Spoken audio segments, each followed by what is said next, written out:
And while we have a long way to go in our country, we know that our law enforcement officials have an extremely difficult job to do, and that they so often put their lives on the line, and we have to respect and appreciate that.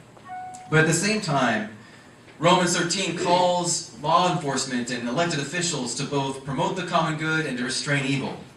And any time our biases and our fears and our prejudices lead us in ways that can cause or perpetuate evil rather than to restrain it. I have a perspective from the police that I think largely our effort is great to try and build a relationship with the community. I'm not always sure and can trust exactly how it's being received. We do things in place to try and train and hire the right people.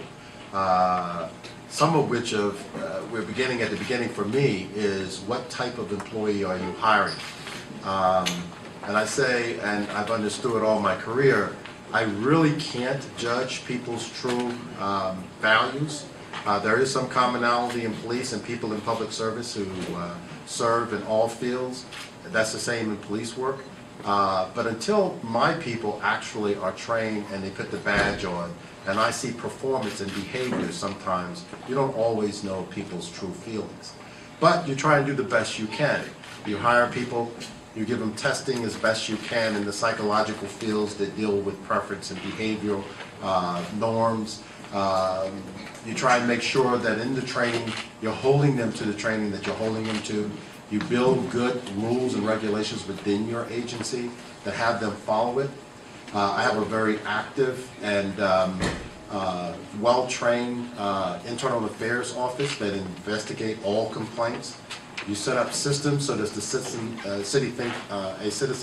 I shouldn't say citizens, actually a resident, think that they've been harmed, that you can complain to us and hopefully get an objective opinion back on whether the employee did something right. Whether it's civilian or sworn, because we service a lot of people coming into our police stations also.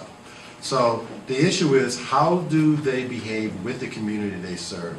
And you start with the premise and the mission statement for the people you hire by saying you are indeed here to serve, you know, and you're hoping they maintain that framework of mind, because that's critical that when they leave our police facility that they understand that they are indeed serving people.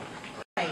When you're having the conversation with your children and your teenagers, the first thing you want to do is you really want to validate the experience. You want to acknowledge that it happened. I think sometimes youth, a lot of times when I've worked with youth and young adults, they often feel that individuals will say, oh, you're exaggerating, it wasn't quite like that, you're making a big deal, making something out of nothing. And that's not quite the case. I think they need to be very much so validated, they need to be heard. All of their feelings and all of their concerns almost need to be emotionally dumped, so to speak, what we would call a catharsis.